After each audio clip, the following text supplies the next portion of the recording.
Heureux de vous savoir nombreux au rendez-vous de cette session d'information sur Canal 3 Bénin. Mesdames et messieurs, bonsoir. Une délégation de l'association de télévision privée du Bénin a été reçue en audience ce mercredi à la Haute Autorité de l'Audiovisuel et de la Communication. Conduite par son vice-président Ramanou Koufé-Radji, la délégation s'est entretenue avec le président de la HAC sur les réalités de la télévision privée au Bénin et les stratégies à mettre en œuvre pour la réussite de la TNT. Les détails dans un instant. C'est devenu une ritournelle tous les ans. Des conflits entre éleveurs nomades et les populations ne font qu'afficher des chiffres de blessés et de morts, sans oublier les nombreux dégâts matériels qui s'ensuivent. C'est donc dans le souci d'arrêter la saignée qu'une signature de protocole d'accord a eu lieu ce mardi entre le projet de sédentarisation des troupeaux de ruminants et les communes impactées par les actions du projet. Les détails dans ce journal. Et comme vous le savez déjà, le débat agite l'opinion publique depuis quelques jours et suscite diverses interprétations. Il s'agit bien évidemment des assises nationales annoncées sur la démographie. En prélude donc à l'événement, les membres de la direction du ministère du Développement et de la coordination de l'action gouvernementale ont tenu en leur sein une séance d'information et d'échange. Une séance conduite de main de maître par le directeur de cabinet du ministre. Voilà pour les titres, mesdames et messieurs.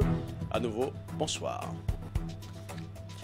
Audience à la Haute Autorité de l'Audiovisuel et de la Communication ce mercredi 24 mai 2023. Une délégation de l'association de télévision privée du Bénin, conduite par son vice-président Ramanou Koufé-Radji, a échangé avec le président de l'institution sur les réalités des télévisions privées au Bénin, bien évidemment. Ils ont également débattu des stratégies à mettre en œuvre pour la réussite de la TNT, entendez, télévision numérique terrestre. Nous allons suivre un extrait des propos du vice-président Ramanou Koufé-Radji à sa sortie d'audience. Et vous n'êtes pas sans savoir qu'on vient de lancer la TNT le 17 février passé et il est nécessaire que nos télévisions participent fortement à l'action du développement.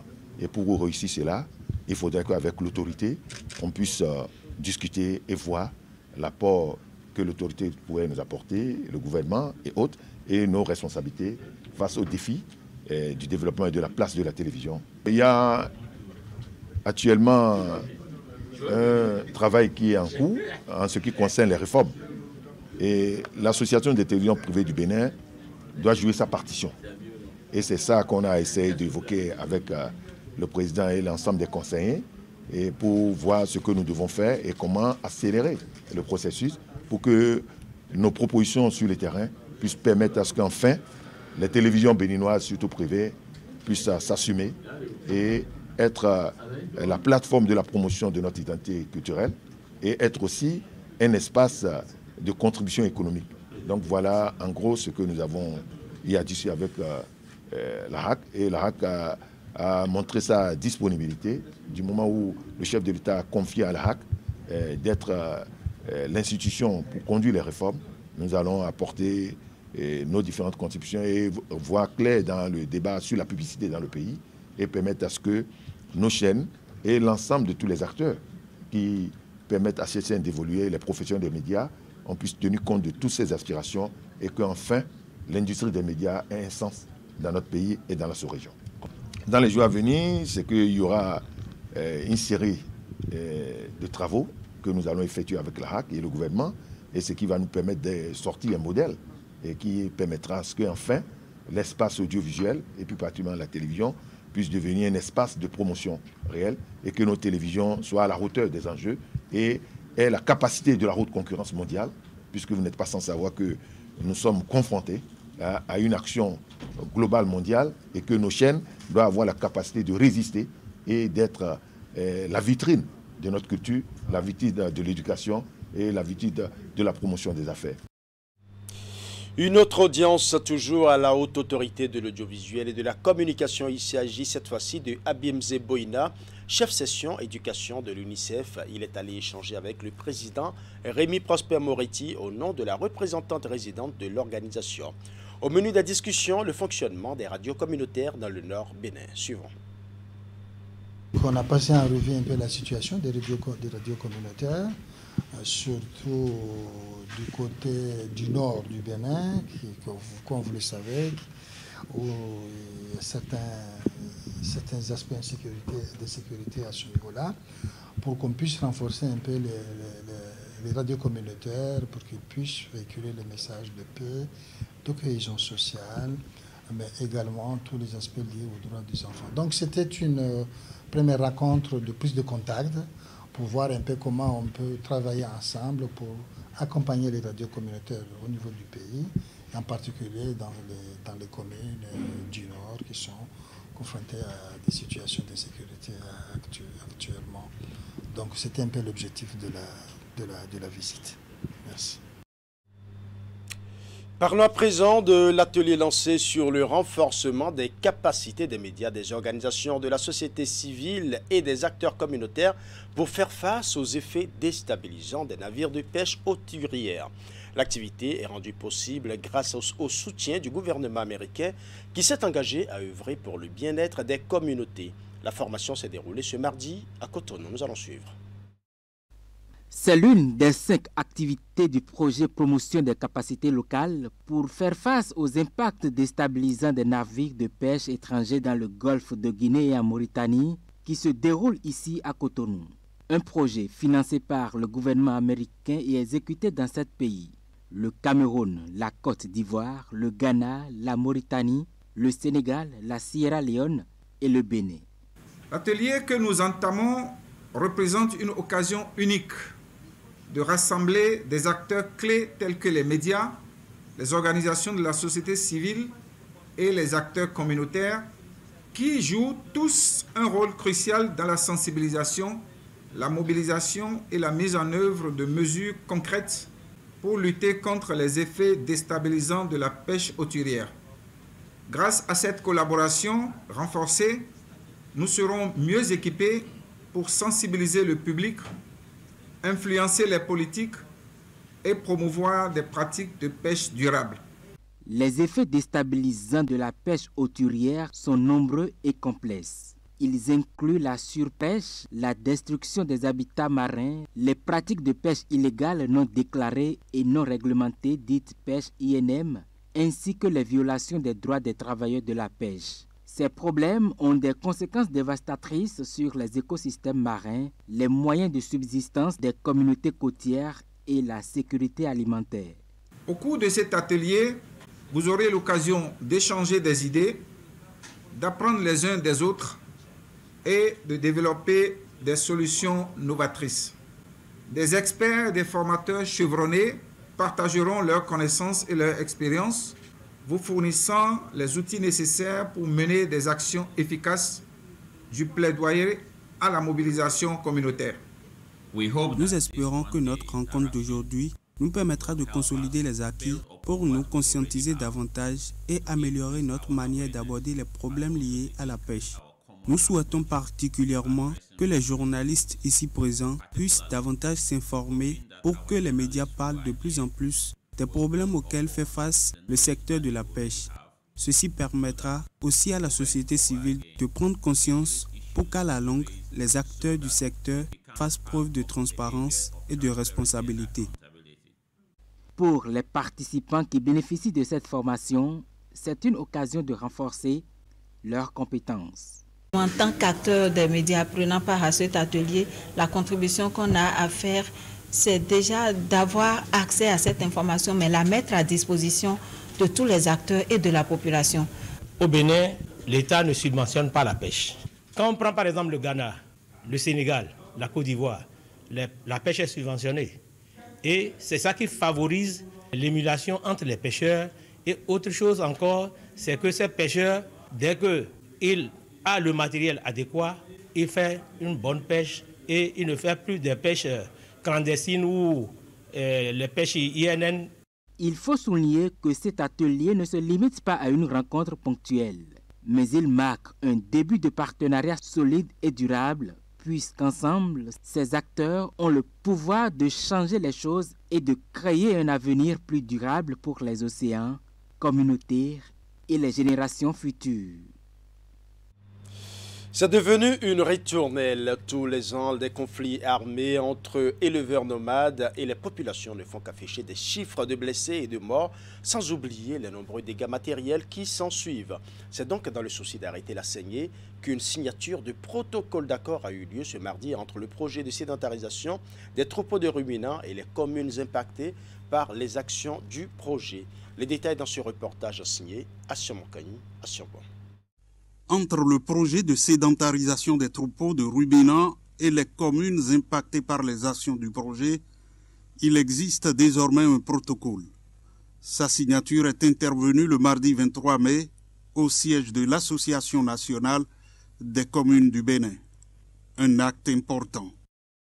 Le projet de sédentarisation des troupeaux de ruminants a 3 objectifs spécifiques. Premièrement, rationaliser la gestion de l'espace pastoral. Deuxièmement, améliorer la productivité et la production des ruminants. Et en troisième position, assurer la mise en marché des produits d'élevage. Le protocole d'accord entre le projet et les communes vient renforcer une volonté et une collaboration déjà existante au niveau de l'État et des communes. Il définit les modalités organisationnelles et financières pour la délivrance des actes de propriété foncière, notamment les attestations de détention coutumière, entendez ADC, aux éleveurs individuels. Nous avons aussi l'occasion de procéder ce jour au lancement officiel de la remise des premières ADC. La signature du protocole d'accord marque le début d'un processus qui conduira à terme à assurer la durabilité des investissements dans le sous-secteur de l'élevage. Cofinancé par la Banque ouest-africaine de développement, le projet veut chercher des solutions durables aux effets néfastes de la transhumance. Une satisfaction pour les autorités politico-administratives. Cette rencontre importante qui marque le lancement d'une initiative inédite dans notre pays, la sédentarisation des terres et surtout le dialogue, la pacification des relations entre agriculteurs et éleveurs. La présente cérémonie constitue un socle pour le démarrage effectif des activités de ce projet majeur pour le gouvernement et la pacification des conflits entre éleveurs et agriculteurs. Le projet va assurer la disponibilité en eau et en fourrage pour les animaux. À l'occasion du lancement du projet, une remise d'attestation de détention coutumière aux éleveurs individuels a eu lieu. Le débat agite l'opinion publique depuis quelques jours et suscite diverses interprétations. Il s'agit bien évidemment des assises nationales annoncées sur la démographie. En prélude donc à l'événement, les membres de la direction du ministère du Développement et de la coordination de l'action gouvernementale ont tenu une séance d'information et d'échange en leur sein. C'est une séance conduite de main de maître par le directeur de cabinet du ministre. Voici le compte rendu de la séance. Cette séance d'information mobilise des cadres de la direction du ministère du Développement et de la coordination de l'action gouvernementale autour du bien fondé des prochaines assises sur la démographie au Bénin. À l'occasion, le directeur du cabinet du ministre d'État, Abdoulaye Biotchane, expose la rationalité de ces assises. Le sujet essentiel qui constitue la préoccupation à discuter ou la préoccupation à soumettre, on va dire, en débat, est plus le rythme d'augmentation de notre croissance démographique que de la démographie elle-même. Et tout à l'heure, j'ai illustré en parlant donc des amis qui font la route Parakou-Cotonou, qui le font à 80 km/h, ceux qui le font à 200 km/h ne prennent pas les mêmes risques. Les responsables à divers niveaux conviés à cette rencontre ont échangé sur les préoccupations liées à la démographie et le rôle qui leur incombe. Nous estimons, compte tenu des paramètres et des données que nous avons en main, que j'ai exposées et dont nous avons tous parlé, que le risque que cette augmentation rapide de notre démographie fait peser sur l'économie et notamment sur notre bien-être d'aujourd'hui et de demain est très grand. Et qu'il est important pour nous d'en prendre conscience dès aujourd'hui et de procéder aux ajustements qu'il faut afin de ne pas avoir à subir ou à connaître le pire demain. Et si ces ajustements impliquent que nous nous disciplinons davantage, notamment en ce qui concerne le comportement sexuel et de reproduction, nous allons le faire si les assises en conviennent que c'est la solution. À l'initiative du gouvernement, les assises vont permettre de trouver des alternatives pour impulser un réel développement et créer de meilleures conditions aux générations futures. Plus de 1200 délégués venus des 12 départements sont attendus aux assises de septembre prochain. Nous devons pouvoir nous dire nous-mêmes que nous devons faire des enfants à la mesure de nos possibilités pour pouvoir les encadrer, aussi bien sur le plan éducatif que sur le plan sanitaire. Nous ne disons pas qu'il faut limiter les naissances, mais il faut que nous puissions trouver la manière pour encadrer cela. Cela ne viendra pas forcément du gouvernement, mais cela viendra de tous ceux qui seront associés à ce processus. Plusieurs activités sont prévues pour meubler le processus jusqu'à la tenue des assises nationales sur la démographie. Le mois de juillet sera consacré à des consultations départementales au cours desquelles les préoccupations et propositions des populations vont être recueillies. Parlons à présent de l'atelier national de restitution et de validation des résultats de l'évaluation du système national de passation des marchés publics par la méthodologie MAPS 2. C'est une initiative de l'autorité de régulation des marchés publics au profit des acteurs du secteur privé et les responsables des organisations de la société civile. C'est une rencontre d'échange tenue ce mardi autour du rapport élaboré par un comité national et qui a été soumis à l'appréciation des acteurs concernés. Idrissou Boukari pour les détails. Nous y sommes. La dernière évaluation externe du système de passation des marchés publics du Bénin remonte à 2014. 9 ans après, l'expérience est rééditée à travers une auto-évaluation réalisée en application à la méthodologie MAPS 2 par un comité national sous la supervision et l'appui d'un consultant international. La qualité, l'efficacité, l'équité, la transparence et l'état de la gouvernance sont des éléments pris en compte dans cette auto-évaluation du système des marchés publics. Après les observations du secrétariat du MAPS 2, les résultats du rapport sont présentés ici aux acteurs du secteur privé et aux membres des organisations de la société civile. Cette démarche méthodologique dédiée à l'évaluation du système de passation des marchés publics par la méthodologie MAPS 2 requiert que tous les piliers qui rendent compte de l'état du système soient évalués. C'est pour rendre compte surtout, de prendre en compte tous ces piliers qu'il a fallu attendre un peu plus avant d'organiser cet atelier. Il s'agit du pilier 1, cadre législatif, réglementaire et politique. Pilier 2, le cadre institutionnel et capacité de gestion. Pilier 3, des activités d'acquisition et pratique des acteurs. Et enfin, le pilier 4, de l'obligation de rendre compte de l'intégrité et de la transparence du système de passation des marchés publics. Après la présentation du rapport, les acteurs concernés sont appelés à donner leurs appréciations pour parfaire le document devant permettre d'améliorer l'environnement des marchés publics au Bénin.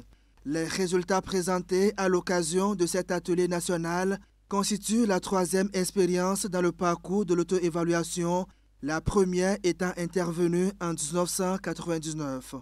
Mesdames et messieurs, chers participants, qu'il nous soit permis de vous affirmer qu'en organisant le présent atelier, l'autorité de régulation des marchés publics vise avant tout à assurer la qualité de tous les livrables, notamment à répondre aux exigences de l'outil MAPS qui impose à cette étape de processus d'évaluation la participation active du secteur privé et celle de la société civile. Vous le savez, dans le marché, la concurrence doit être fluide. Et s'il n'y a pas la transparence, s'il n'y a pas l'équité, s'il n'y a pas l'égalité d'accès, la fluidité de la concurrence prend un coup. Plus de 200 acteurs du secteur privé, des partenaires techniques et financiers, du comité national chargé de l'auto-évaluation prennent part aux travaux de cet atelier. Le rapport d'auto-évaluation fait des recommandations dont la mise en œuvre permettra de renforcer le système de passation des marchés publics au Bénin. Nous allons à présent célébrer le culte de l'excellence avec le Collège d'enseignement général 1 de Godomé qui sort vainqueur du concours de génie en herbe organisé en marge de la célébration du 30e anniversaire du traité révisé de la CEDEAO. La finale a eu lieu ce lundi au Palais des Congrès de Cotonou. C'est à la faveur de la semaine de la CEDEAO avec la commémoration également du 60e anniversaire du traité de l'Organisation de l'Unité africaine devenue Union africaine.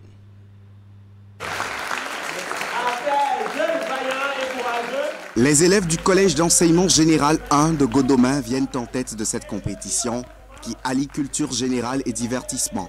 Face aux apprenants du Collège d'enseignement général de Sainte-Rita de Cotonou, ils se sont imposés avec 380 points contre 210 au détour des 2 manches de cette finale du jeu génie en herbe. C'est un bon d'achat de livres d'une valeur de 400 000 francs CFA que remporte l'équipe arrivée première. La deuxième part avec un bon de 250 000 francs et les 2 autres demi-finalistes repartent aussi avec des lots. Il s'agit du complexe scolaire Sainte-Thérèse de l'Enfant Jésus d'Abomey-Calavi, arrivé 3e, et du complexe scolaire protestant Ghetto de Cotonou, sorti 4e. C'est la semaine de la CEDEAO qui se vit ainsi par les plus jeunes, la CEDEAO des peuples. Ceci à l'occasion de la double commémoration du 30e anniversaire du traité révisé de l'organisation sous-régionale à Cotonou et du 60e anniversaire du traité de l'Organisation de l'Unité africaine, devenue Union africaine. Il ne s'agit pas d'aller à l'école seulement pour apprendre des leçons et passer des examens, mais avoir une idée de ce que vous voulez faire pour vous-même, pour vos familles, pour votre pays, pour votre sous-région et votre continent. L'Afrique s'est réveillée et aujourd'hui, en même temps qu'on dit que l'Afrique est devenue le continent de tous les enjeux, le Bénin aussi s'est révélé. Et je pense que vous êtes cette génération dont nous sommes fiers. J'étais assis ici à écouter les questions. C'est véritablement un espoir que vous suscitez. Comme vous le savez, après la charge pédagogique que nos apprenants reçoivent dans les classes, il leur faut des plages de distraction. Cet événement vient donc à juste titre pour déstresser nos apprenants. Félicitations au CGE, à l'équipe du CGE de Godomé. Pourquoi pas félicitations à l'équipe de Sainte-Rita. Tout au long des parties, les équipes se sont améliorées. Et la preuve, s'il en fallait de cela, c'est qu'au cours de la deuxième partie de cette rencontre finale, il n'y a pas eu une seule pénalité. C'est que les joueurs ont maîtrisé totalement leur tempérament et étaient portés par la concentration. Et ça, c'est un point, c'est une victoire pour toutes les 2 équipes et je voudrais que cela soit acclamé. La semaine de la CEDEAO à Cotonou se célèbre à travers une série d'activités. Les équipes des 4 établissements scolaires ayant participé à cette compétition génie en herbe vont bénéficier d'une visite guidée des diplomates dans les organes de la CEDEAO. Nous allons à présent découvrir la nuit des entrepreneurs de l'Atakora. C'est une idée ingénieuse de la présidente de l'ONG Tiwine pour booster les activités entrepreneuriales dans l'Atakora. L'événement a été organisé le samedi 20 mai dernier à Natitengu et pour sa toute première édition, il a enregistré la participation de plusieurs entrepreneurs qui exercent dans les domaines agricoles, artisanaux, de transformation et de commercialisation des produits locaux bio. Une initiative fortement saluée par les autorités et qui a favorisé d'ailleurs la mise en place d'une plateforme d'échange d'idées, de réseautage et de brassage entre les entrepreneurs. Nous allons suivre. Et puis, c'est cette coupure de gâteau qui officialise la célébration de la première édition de la Nuit des entrepreneurs de l'Atakora. Par cette mobilisation de ces hommes et femmes autour de la présidente de l'ONG Tiwine, les participants entendent ainsi créer un réseau des entrepreneurs intervenant dans les différentes branches d'activité afin de faciliter la promotion et la commercialisation des produits locaux bio. Cela permettra de vanter au mieux le mérite du producteur et de protéger les intérêts du consommateur. Pour y arriver, nous nous sommes engagés dans la recherche des stratégies adaptées afin de réussir au mieux en associant les technologies de l'information et de la communication. Chers entrepreneurs, c'est l'endroit de vous encourager à avancer dans vos différentes activités malgré toutes les difficultés que vous rencontrez. Ce gala des entrepreneurs a débouché sur la mise en place d'une plateforme dynamique dans les domaines agricoles, artisanal et la production des produits bio. Occasion pour le parrain de l'événement d'exhorter les autres entrepreneurs à adhérer à la cause noble afin de booster leurs différentes activités. Je pense que l'initiative portée par l'ONG Tigouanais, nous devons tous la soutenir. Je vous demande massivement d'adhérer à la plateforme parce que c'est une plateforme qui va vraiment booster nos affaires. Je pense que ça peut aussi créer un réseau.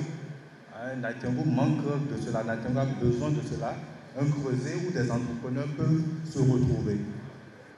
Je félicite la présidente de l'ONG qui a pensé à cette première édition de la Nuit des entrepreneurs. Nous savons combien le rôle que l'entrepreneuriat joue pour le développement de notre pays. Aux côtés de ces entrepreneurs, Elvetas qui ne cesse d'appuyer les initiatives innovantes allant dans le sens de la promotion de l'entrepreneuriat local. Nous sommes à leur côté jour et nuit pour leur apporter cette technologie-là, cette formation-là qu'il leur faut pour pouvoir développer de façon saine et durable et surtout inclusive pour qu'ils puissent aider leur communauté à sortir de l'ornière. Pour la circonstance, une mini-foire a été initiée pour permettre au public de découvrir le label Nateye. Voilà, ce sera tout pour ce journal. Merci pour votre aimable attention. Bonne soirée à chacun et à tous.